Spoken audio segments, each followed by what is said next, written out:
কাবলিপুর গ্রামের রহস্যময় এই কবরখানার পাশে আজ প্রায় বহু যুগ হল নাসির তার চায়ের দোকান চালিয়ে আসছে। কিন্তু রাতের বেলায় কেউ তার চায়ের দোকানে চা খেতে আসে নাকি তার সন্দেহ। আজকের চাটা স্পেশাল বানাতে হবে। আজকে আদাব খান আমার দোকানে চা খেতে আসবেন বলেছেন। দূর থেকে কতকগুলি শেয়ালের ডাক ভেসে এলো। হঠাৎ দেখা গেল অন্ধকারের মধ্য থেকে একটা চাদর মুড়ি দেওয়া লোক নাসিরের দোকানের দিকে এগিয়ে আসছে। লোকটির দেহাকৃতি বিশাল, সাধারণ মানুষের চাইতে লম্বায় প্রায় দ্বিগুণ। অন্ধকারের মধ্যে হাঁটতে লোকটার কোনো সমস্যা হচ্ছে না। লোকটা ধীরে ধীরে চলে এলো নাসিরের দোকানে। আরে আসুন আসুন খান মিয়া আসুন, আপনার জন্যই স্পেশাল চা তৈরি করছিলাম। হ্যাঁ বসেন বাবু, এই গরিবের দোকানে মাঝে মাঝে আপনার পায়ের ধুলো পড়লে সত্যি খুব ভালো লাগে। আর কতক্ষণ লাগবে চা বানাতে, নাসির? বেশিক্ষণ না, হয়ে গেছে বাবু, শুধু আর একটু ফুটলেই নামিয়ে দেব। আপনার চায়ের স্বাদ আমি তো আর নিতে পারবো না। আজকে আমি বেশিক্ষণ বসতে পারবো না, আমাকে অন্য জায়গায় যেতে হবে একবার। আপনি তো দুদিন অন্তর একই কথা বলেন। আপনি কোথায় যান বলুন তো, আমি কি জানতে পারি? আমার কিছু লোকানো সম্পত্তি আছে, সেগুলো কি আমি দেখতে যাই। তাই নাকি? তা কোথায় আছে সে সম্পত্তি? এই কথা শুনে আদাব খাঁ অট্টহাসি করে উঠল। তারপর বলল, তোকে তো আমি আগেই বলেছি, যদি তুই আমাকে খুশি করতে পারিস তাহলে তোকে আমি সব সম্পত্তি দিয়ে দেব। কিন্তু তুই জানিস আমাকে তার আগে কি দিতে হবে। সুযোগ পেলে আপনাকে অবশ্যই খুশি করব খান সাহেব। এখন এই নিন, চাটুকু খেয়ে নিন। আদাব খাঁ চাদরের ভেতর থেকে হাত বাড়িয়ে চায়ের কাপটা নিল।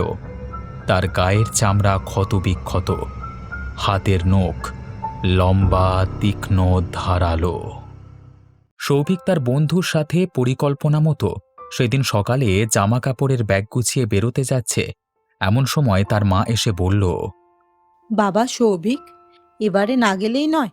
আমার না খুব একটা ভালো লাগছে না। কেন, তোমার আবার কি হলো? শরীর খারাপ করছে নাকি? না রে বাবা, আমি না কালকে রাত্রে একটা দুঃস্বপ্ন দেখলাম, তাই সকাল থেকেই মনটা কু ডাকছে।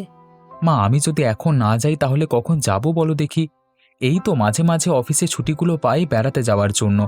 এখন যদি তুমি বারণ করো তাহলে কি করে হবে বলো দেখি? এবারটা অন্তত যাস না, পরের বার তোরা যাস, আমি কিচ্ছু বলবো না। না মা, তোমার কথা রাখা আমার পক্ষে সম্ভব হলো না। আমার বন্ধু ওদিকে অপেক্ষা করবে আমার জন্য। আমি চললাম মা, তুমি সাবধানে থেকো। সৌভিক হাতের ঝোলা ব্যাগটা নিয়ে বেরিয়ে গেল ঘর থেকে। তারা যখন কাবলিপুর গ্রামে এসে পৌঁছালো তখন সন্ধ্যা ঘনিয়ে এসেছে। প্রত্যন্ত স্টেশনে নেমে তারা একটা গরুর গাড়ি পেল। সেই গরুর গাড়িতে চেপে তারা গ্রামের মধ্যে যেতে থাকলো। এখান থেকে গ্রামটা কত দূর গারোয়ান? এখান থেকে আধ ঘন্টার পথ। আপনাদিকে আমি নাসিরের চায়ের দোকানের সামনে নামিয়ে দিয়ে চলে আসবো। ভেতরের রাস্তা ভালো না। সেটা বলে হয় নাকি? আমরা কি রাস্তা চিনি? রাস্তা চেনেন না বললে হবে? তাহলে আপনারা কেউ না চিনে কি এখানে চলে এসেছেন? হ্যাঁ রে কুণাল, কথাটা তো ঠিকই বলেছে। তুই যে আমাকে বললি দূর সম্পর্কের এক জ্যাঠামশাইয়ের বাড়ি আছে ওখানে। আপনি কার কথা বলছেন? জীবন মুকুজ্জে। ও মুখুজ্জে বাড়ির কেউ এখানে থাকে না, সবাই শহরে উঠে চলে গেছে। এই যা রে, কেস খেয়েছে, এখন কি হবে? মা তাহলে ঠিকই বলেছিল, আজকে গেলে আমাদের বিপদে পড়তে হবে। এখন কি হবে? রাতে ফেরবার ট্রেনও তো নেই। কোনো চিন্তা করতে হবে না বাবু, আপনারা নাসিরের চায়ের দোকানে রাতটা কাইটা দেবেন, তারপর কালকে ভোরে না হয় আপনারা ট্রেনে করে বাড়ি চলে যাবেন। কথা বলতে বলতে তারা দূরে একটা ঘুমটির মতো চায়ের দোকান থেকে টিমটিমে বাতির আলো ভেসে আসতে দেখল। গারোয়ান তাদেরকে সেখানে নামিয়ে দিয়ে চলে গেল। দুই বন্ধু হাঁটতে হাঁটতে নাসিরের দোকানের সামনে এলো। আপনারা নতুন নাকি এ গ্রামে?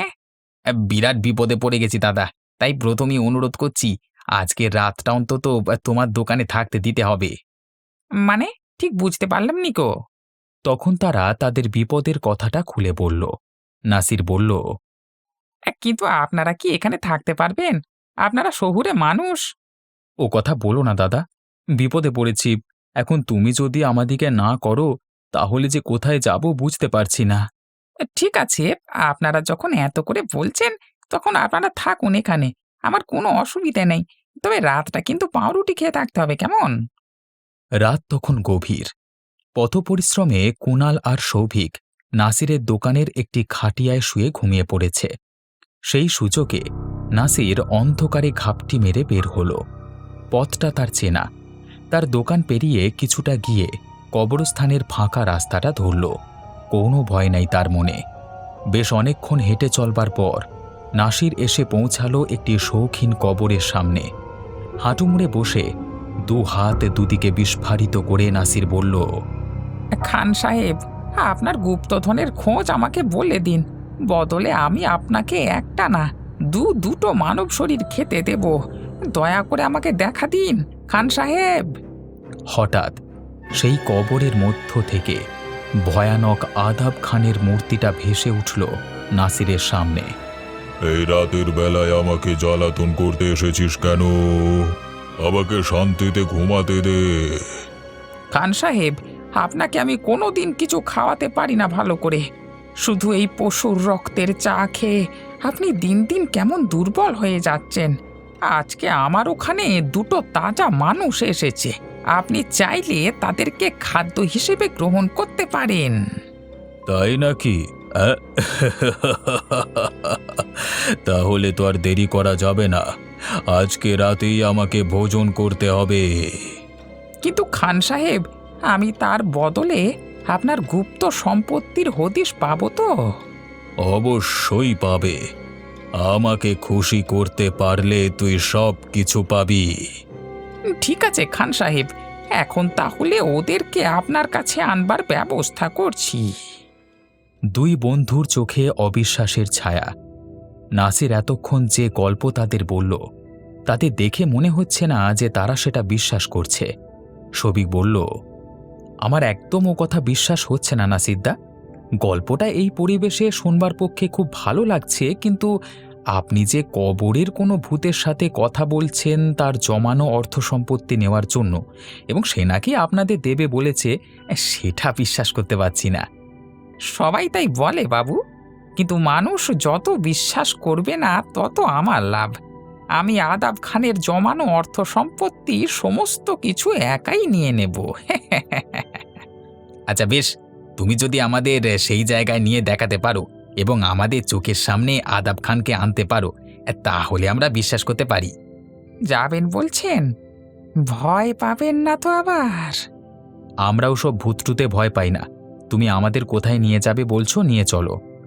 ঠিক আছে, আপনারা যখন বলছেন তাহলে আমার সাথে চলুন। নাসির তাদের দুজনকে সাথে নিয়ে চলল। কবরস্থানের পথটায় প্রবেশ করে কুণালের একটু গা ছমছম করে উঠল। চারিদিক থেকে কী সব যেন শব্দ ভেসে আসছে।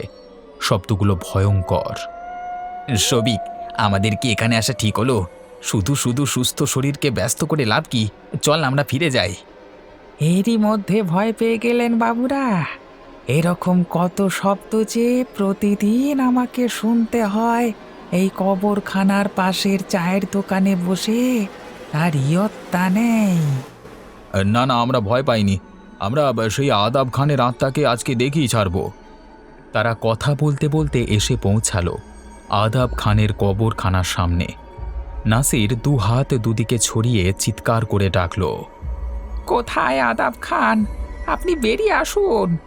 আজ আপনাকে আপনার সম্পত্তির কথা আমাকে বলতেই হবে। কোথায় রেখেছেন আপনি সেই লোকানো সম্পত্তি? আপনি আমাকে বলুন।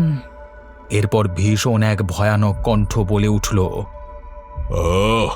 আমাকে বিরক্ত করো না। আমাকে এখানে একটু শান্তিতে থাকতে দাও। কোনো দিনই না। তোমার যত অর্থ সম্পত্তি কোথায় লুকানো আছে, যতক্ষণ না তুমি আমাকে বলছো ততক্ষণ আমি তোমাকে শান্তিতে থাকতে দেব না। এরপর কবরের মধ্য থেকে আদাব খানের বিশাল বপু ভয়ানক আকৃতি ভেসে উঠল তাদের চোখের সামনে। বলল, তুই কেন আমাকে বারবার বিরক্ত করছিস? আমাকে একটু শান্তিতে থাকতে দে। আমি আর পারছি না, তুই আমাকে আর বিরক্ত করিস না। কি ব্যাপার নাসিরদা, আদাব খাঁ তোমার কাছে এরকমভাবে অনুরোধ করছে কেন? তুমি কি ওর আত্মাকে এখানে বন্দি করে রেখেছো? হ্যাঁ, রেখেছে। মৃত্যুর পরেও আমার আত্মাকে বারবার কলুষিত করছে। প্রত্যেক রাতে আমাকে ডাকে, তারপর বিভিন্ন পশু পাখি মেরে তার রক্তের চা খাওয়ায় আমাকে। আমি লোভ সংবরণ করতে পারছি না। ওদিকে ওপরওয়ালা আমাকে এই পাপ কাজের জন্য কিছুতেই মুক্তি দিচ্ছে না। আমি অন্য শরীর ধারণ করতে চাই। আমি আর এই শরীরের মধ্যে বন্দি থাকতে পারছি না। নাসিরদা, তুমি ওকে ছেড়ে দাও। তুমি একজন বিদেহী আত্মার উপর এভাবে জোর জুলুম করতে পারো না। আমি সব পারি। আদাব খায়ের মৃত্যুর পর আমি কবরখানার পাশে এই চায়ের দোকানটা খুলে বসি, যাতে ওর আত্মা কাউকে তার লোকানো গুপ্তধনের খোঁজ খবর না দিয়ে এখান থেকে যেতে পারে না।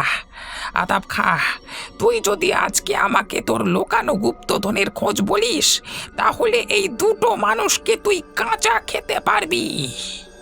আমি চাই না এই পাপ কাজ করতে। আমাকে তুই মুক্তি দে। ও এইভাবে মানবে না আদাব খাঁ। তোমাকে শেষ একটা পাপ কাজ করতে হবে, যাতে তুমি এখান থেকে মুক্তি পাও। আশা করছি তোমাকে সেই কাজটা বলে দিতে হবে না। সৌভিকের কথায় আদাব খাঁ এক মুহূর্তের জন্য প্রচণ্ড হিংস্র মূর্তি ধারণ করল। তারপর ঝাঁপিয়ে পড়ল নাসিরের উপর। ছেড়ে দে আমাকে, না হলে আমি তোকে সারা জীবন এখানে বন্দি করে রাখবো। একজন লোভীকে মারলেই তবেই আমার এখান থেকে মুক্তি হবে।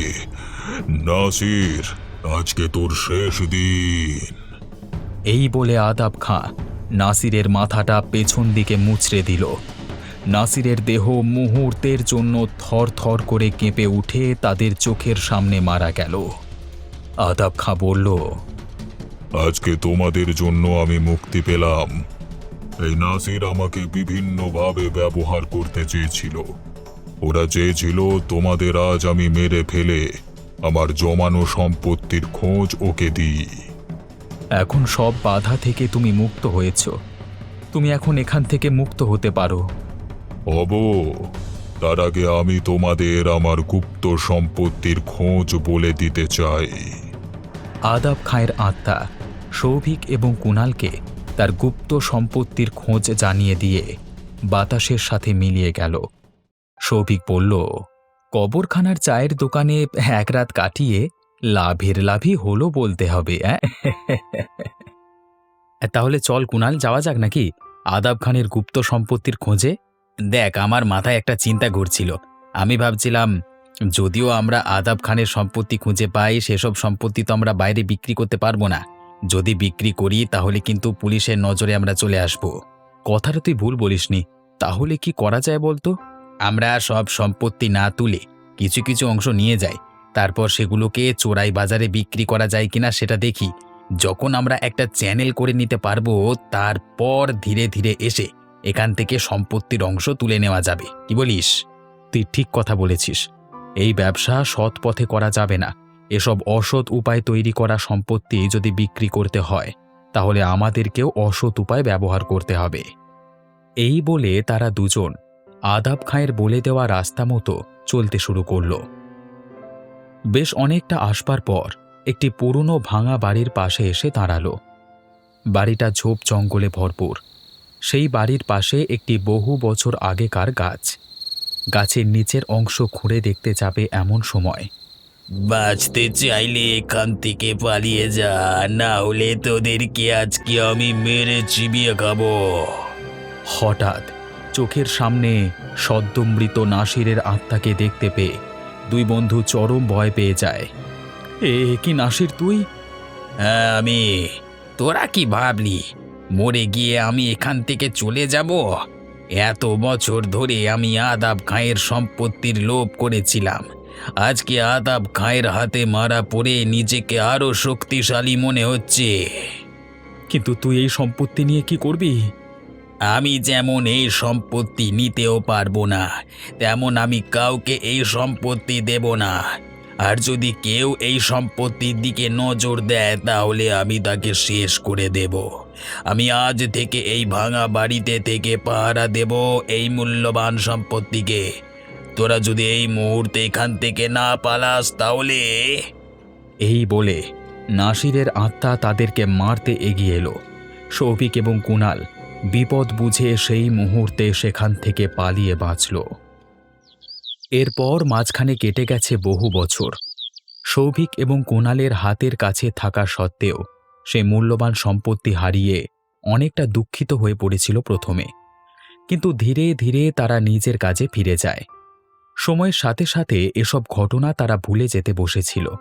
যদি না কুণালের ব্যবসায় ভরাডুবি হতো এবং শৌভিক তার কাজটা হারাতো, তারা হয়তো আগের কথা কোনো দিনই মনে করত না।